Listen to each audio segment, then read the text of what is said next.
Então, gente, vocês viram aqui que a partir daquele meu desenho se transformou em tudo isso aqui. A mágica da internet.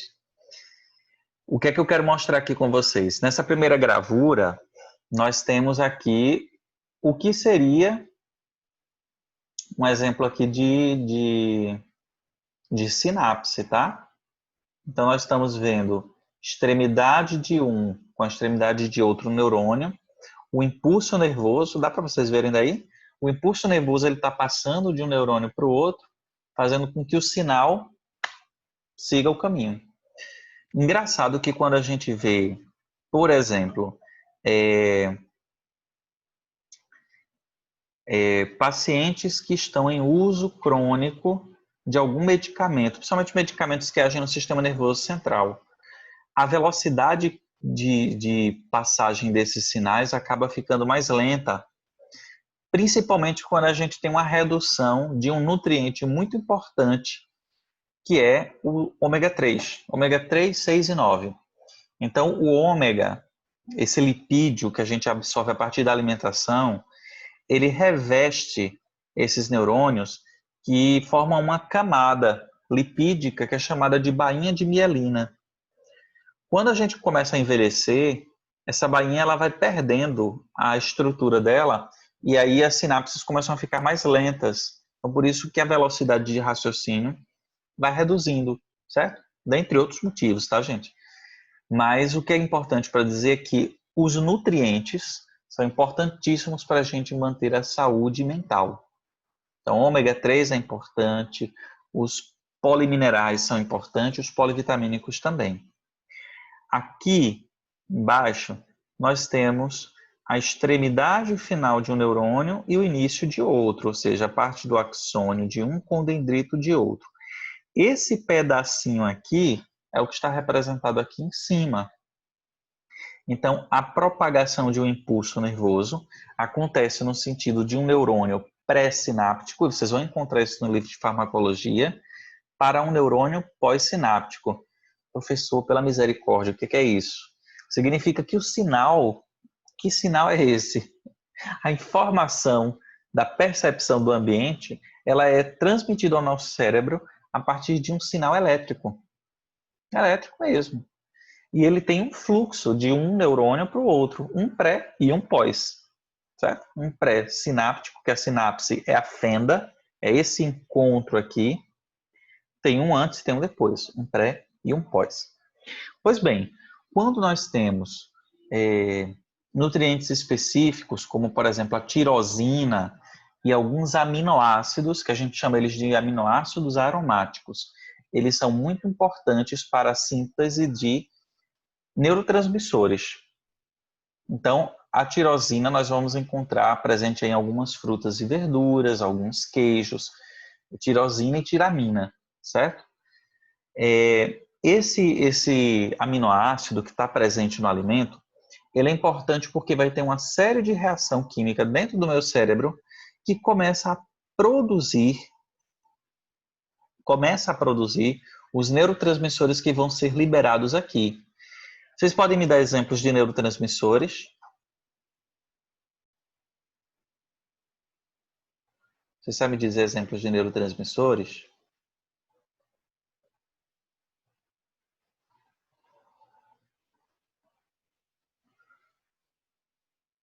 Já ouviram falar? Serotonina.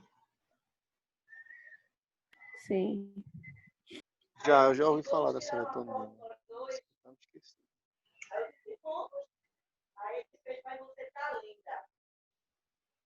Dopamina. Vou colocar esses três que são os mais famosos, tá?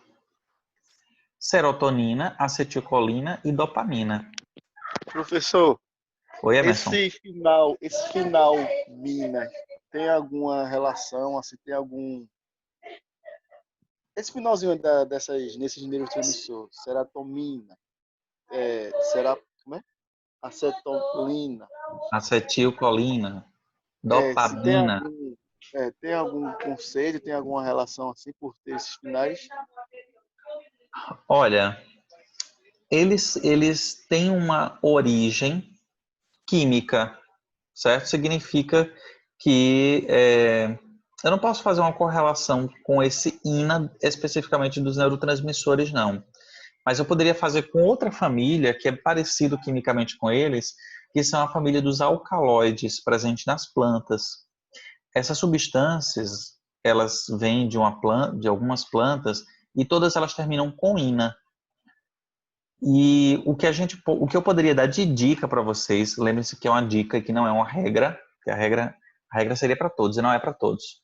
Mas esse ina indica substâncias que têm origem, que têm nitrogênio em sua composição química, certo? Isso significa algumas propriedades farmacológicas intensas, como, por exemplo, efeitos anestésicos, efeitos sedativos, efeitos estimulantes. Vou dar exemplo de substâncias que terminam com ina: cafeína, teofilina, teobromina, lidocaína. Já ouviu falar de todas essas? Lidocaína já. Xilocaína é o nome do medicamento, né? A substância lidocaína. Mas essa ina, ela dá a impressão de substâncias que elas têm uma origem química em comum. O que eu posso dizer para vocês, tentando simplificar ao máximo, é que são substâncias que têm propriedades farmacológicas intensas, que são substâncias que têm muito possivelmente nitrogênio em sua composição. As substâncias que têm nitrogênio em sua composição, muitas vezes, elas têm ação em receptores a nível central. Lembre-se, não são todas, mas nos dá um bizu de alguma propriedade que a gente pode assimilar. Não sei se era isso, Emerson, tua pergunta. Mais ou menos isso. Porque eu li, veja só, mas talvez vou. As aminas. O que o senhor pode me dizer sobre as aminas? O que é que eu posso dizer sobre as aminas? Sim, que são drogas simpático-miméticas que são definidas como catalonina, hidrógeno e droga que produzem seus efeitos. Tipo assim, essas drogas que produzem efeito rápido, né, após a absorção. Absorção? Sim, são drogas que têm uma atividade rápida. Não necessariamente rápida, mas eu posso dizer intensa. Acho que intensa é mais adequado. Intensa quer dizer que é perceptível. Você fazendo uso dessas substâncias, você não vai ter nem perceber. Não, você vai perceber que a pessoa tomou alguma substância. Exemplo, cafeína. É uma substância que quimicamente também tem um nitrogênio, tá? Significa que quando a pessoa toma cafeína, o efeito é muito de leve, muito sutil ou é perceptível? Sutil. Ela é perceptível. Sutil é aquilo que eu tenho muita dificuldade de sentir. É tão pouco que eu nem percebo. Na verdade, essas substâncias ela têm atividades marcantes. Por exemplo, toma uma xícara de café. Mesmo que você já seja acostumado, você percebe que você fica mais alerta. É porque eu não tomo café não, por isso. Passa um anestésico na mucosa. Você vai perceber a atividade anestésica. Ele anestesia assim, ó, rapidinho. Né? Come um chocolate 100% cacau, para você ver. Da mesma forma, ele é estimulante. Sangue de Cristo, que negócio ruim. Professor, 85% já é ruim, 100% eu experimentei. Que ruim, negócio ruim. E não engorda, ele é maravilhoso. Olha só, aí entende de chocolate, Tassi. Amiga, farmacologicamente, 4 anos. ele tem uma ação cardioprotetora, vasoprotetora, estimulante, facilita a sinapse, reduz os sintomas da TPM. Então tem muita atividade farmacológica. Esse 85% de cacau, os clientes chegavam lá comprando, porque faz bem pro coração. Quanto mais cacau, melhor, entendeu? Mais saudável. Vamos corrigir quanto mais melhor, mas a gente dizer assim, dentro de um índice terapêutico seguro, né? É verdade. Para não É. subir a dose. Agora que a gente sabe farmacologia, a gente sabe que a dose pode virar um veneno, né? Isso é Mas, verdade, é verdade. mas eles produzem, Tassi, vou pegar o exemplo do chocolate, tá bom? São alimentos ricos nas aminas que Emerson está citando aí, e eles são a base para a produção dessa galerinha aqui, desses neurotransmissores. Então, existe uma classe de medicamentos que já são utilizados produzindo essa galerinha aqui, principalmente conhecido como os antidepressivos. Deixa eu mudar até a cor dele aqui. Vou botar de azulzinho. Tudo fica azul. Esses medicamentos antidepressivos, eles são bastante utilizados na farmacologia quando nós temos desregulação dos níveis de neurotransmissores entre serotonina, acetilcolina e dopamina, principalmente serotonina e dopamina, tá? Então, quando a gente toma um antidepressivo, exemplo, fluoxetina, sertralina, quetiapina, Eu já tomei a amitriptilina.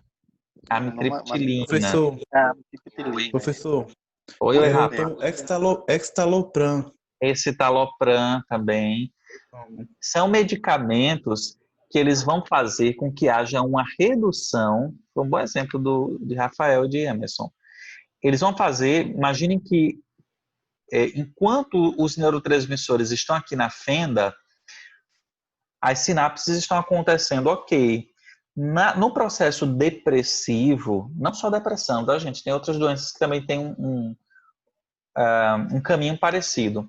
Mas os níveis de neurotransmissor, eles vão se desregularizando, eles vão baixando, como, por exemplo, a serotonina. Quando esses níveis de neurotransmissores eles baixam muito, a gente começa a se sentir melancólico e pode virar uma patologia e você ter um processo depressivo, evoluir para uma síndrome do pânico, que pode evoluir para uma esquizofrenia, por aí vai. Né? As doenças mentais estão muito uma ligadas com a outra. Professor, aí que eu não, Oi. assim, na época quando eu tomava eu não entendia, porque eu sofri um acidente e tudo, bati com a cabeça e tal, aí fiquei sofrendo com crises de dor de cabeça muito fortes, intensas, enxaquecas. Quando eu ia para o meu neuro, lá no hospital mesmo, Dr. Ricardo, ele só passava a amitriptilina e eu indagava, por que se um antidepressivo para curar minha dor de cabeça? Por que disso? Eu não entendia, tá entendendo? Porque eu dizia assim, eu não estou depressivo para tomar antidepressivo. Sim, mas aí o que eu quero mostrar a vocês é que às vezes a indicação inicial do medicamento não necessariamente é o que ele está tratando, porque a gente tem que entender qual é o mecanismo de ação da droga. E aí eu vou te explicar e você vai entender, tá, Emerson? Se não entender, você me pergunta de novo. Mas o que é que esses antidepressivos normalmente fazem? Eles vão impedir com que essas substâncias que estão aqui, elas sejam recaptadas ou eles aumentam a liberação na fenda, nessa fenda sináptica aqui. Então, a primeira coisa que a gente tem que entender que o processo depressivo ou algumas crises de enxaqueca estão relacionadas à variação de concentração desses neurotransmissores durante a passagem do sinal da sinapse aqui. Quando ela vai passar de um canto para o outro, como tem pouco neurotransmissor, a gente não tem essas conexões tão bem estruturadas. E o que é que o corpo faz? Ele começa a produzir neurotransmissor, só que o neurotransmissor ele tem um tempo de ação. Ele não fica ali eternamente, não. Ele é liberado, o sinal passa e depois os próprios neurônios coletam novamente ou ele vai ser degradado por algumas enzimas, certo? E vai ser reaproveitado para formar outra coisa. Mas chega em determinados momentos, em algumas patologias, que a gente não consegue liberar a quantidade de neurotransmissor suficiente. Aí a gente vai utilizar um antidepressivo. Por quê? Porque ele vai ou estimular a quantidade de neurotransmissor que vai ser liberado e, ao mesmo tempo, ele vai impedir que esse neurotransmissor seja recapturado por um tempo maior. Ou seja, eu fico com o neurotransmissor por mais tempo naquela fenda. O que é importante, principalmente com relação a esse carinha aqui, ó, Emerson, dopamina, que é um dos neurotransmissores que estão relacionados com a satisfação, tanto a dopamina quanto a serotonina, prazer e bem-estar. Então, a partir do momento que você consegue manter os níveis de neurotransmissor por um tempo um pouco maior em níveis adequados, a percepção daquela melancolia, se a causa era isso, ela pode ser amenizada, concorda? Uhum. Deu para entender? Deu. Aí eu vou dar uma outra situação para vocês. Imaginem que eu estou tomando um antidepressivo. O que é que está acontecendo com os neurotransmissores? Sim. Está sendo liberado. Liberados, né? Isso, está estimulando a liberação desses neurotransmissores. Aí eu pensei o seguinte: final de semana está chegando, eu vou beber. E eu sei que tem lá na bula dizendo que não pode beber, porque tem interação. Aí o que é que eu vou fazer? Eu vou parar de tomar na sexta, mas sexta-noite eu vou sair para beber, eu gosto de tomar vinho. Aí eu vou tomar vinhos e queijos. Gorgonzola, mental, que mais? Roquefort, aqueles queijos lá caros. Imagina. Emerson tá bancando tudo dessa festa. Oxe, eu creio.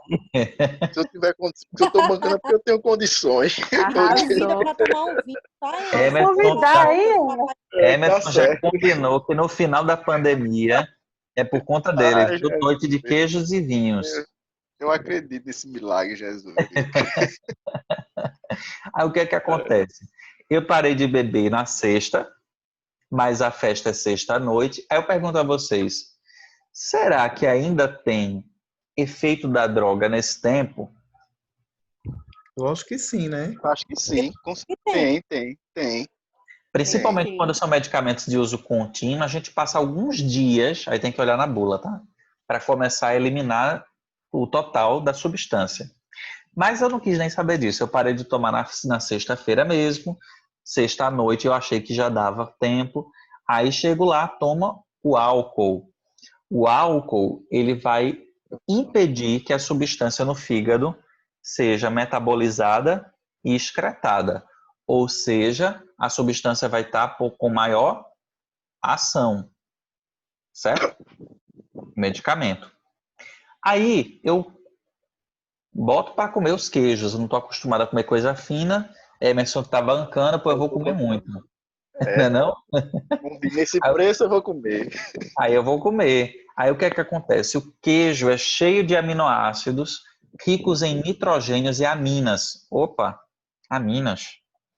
O que a amina faz? Ela vai ser utilizada para produzir mais neurotransmissores. Neuro. Ou seja, eu tenho os neurotransmissores que vieram produzidos a partir do queijo, mas eu já tinha neurotransmissores por conta do medicamento que eu utilizava e eu ainda botei o álcool. O que acontece? Juntou tudo aí.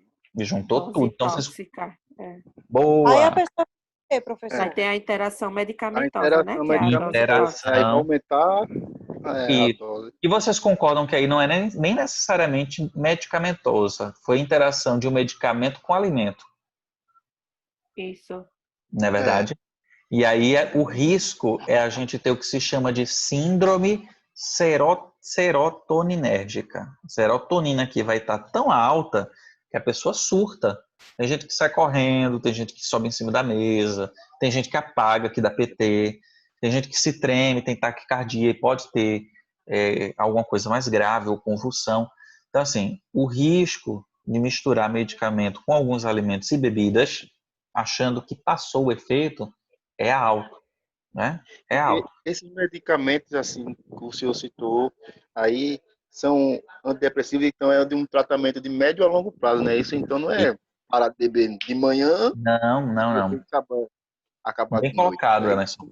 E vocês que vão administrar esses medicamentos em pacientes, todos os medicamentos que são utilizados para nível central são medicamentos que eles devem ter início, meio e fim de tratamento. A gente não pode de uma hora para outra suspender o uso do medicamento e acabou.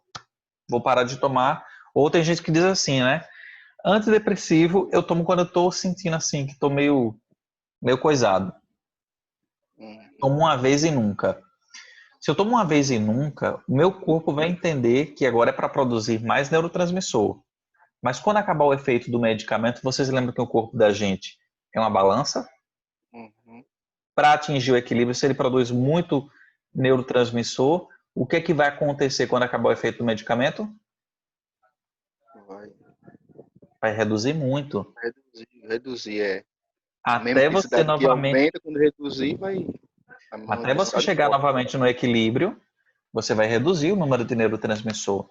E qual é o risco nisso daí? É você ter uma pessoa que já tinha depressão, ou às vezes nem era depressão, era só um estado de melancolia. Mas como tomou um medicamento uma vez e outra perdida, esse vale aí de neurotransmissor que reduz muito, foi suficiente para levar você para um estado muito depressivo. Certo? Certo. Ainda falando em medicamentos que agem no sistema nervoso central, ou no sistema nervoso de uma forma geral, nós temos os famosos ansiolíticos. E aí, dentro desses ansiolíticos, nós temos os medicamentos que são utilizados para reduzir a ansiedade e ajudar na indução do sono. Bem meu caso. Eu É teu tenho, caso? professor, esse problema. Então, se deixar, professor, eu passo 15 dias sem dormir. Só acredita? Misericórdia, Rafael. Acredito, É, Rafael. ansiedade. E para completar, meu medicamento já acabou e o hospital da pandemia, né, tá fechado, né? Aí só Deus Qual é o sabe. medicamento que Aí você usa? é Estalopram. Eu tava tomando outros aí, só que eu não lembro o nome mais não. Aí ele mudou a Estalopram. Aí, Beleza. sabe, né? O professor, aproveitando a oportunidade, Sim. medicamentos fitoterápicos, né? Florais de Bach. Qual o senhor indica, assim, um mais fraquinho que dê para ativar a serotonina em mim? Calma lá. A gente vai ver que são ações diferentes, certo? Primeiro a gente vai ter que fazer. O importante de uma consulta é entender qual é a causa. Mas dá para tomar algum medicamento que tenha uma resposta mais imediata? Dá. A gente tem isso tanto em medicamentos sintéticos quanto fitoterápicos, certo? O pessoal está rindo aqui, tirando onda da tua cara, Rafael.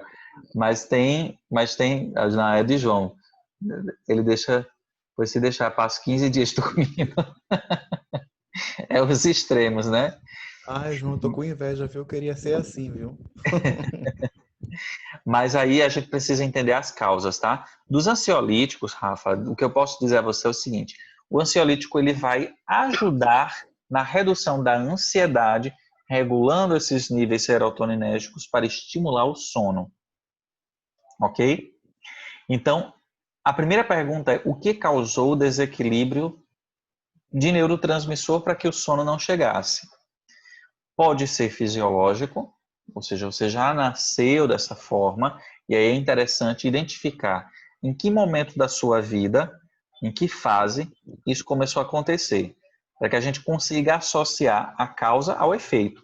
Então, a insônia é a consequência, mas a causa precisa de uma consulta, de uma autoanálise para tentar identificar. Não, realmente, eu comecei a ter casos de insônia porque eu troquei de emprego, ou porque eu comecei a me sentir mais ansioso por tal problema que eu estou passando, ou por uma forma de pensar, eu me cobro muito, então eu me sinto muito ansioso, Foi ou isso mesmo, me cobrando muito e muito estresse.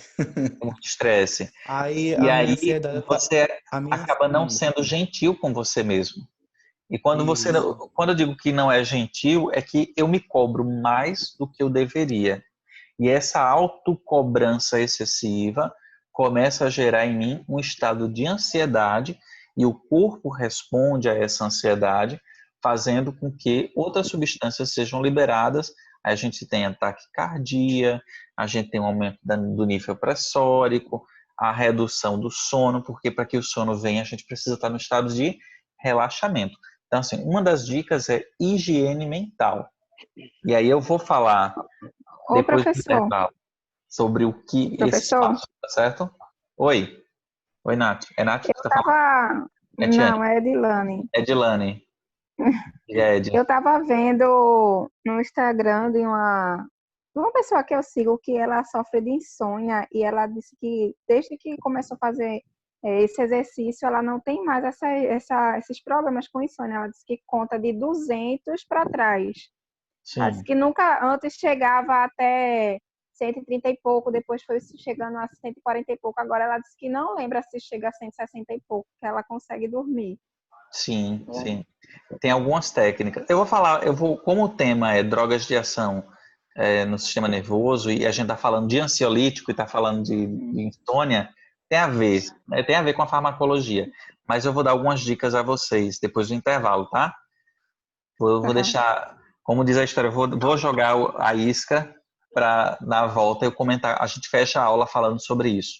Mas aí a gente fecha hoje justamente sobre os antidepressivos, ansiolíticos, anticonvulsivantes e anestésicos, ok?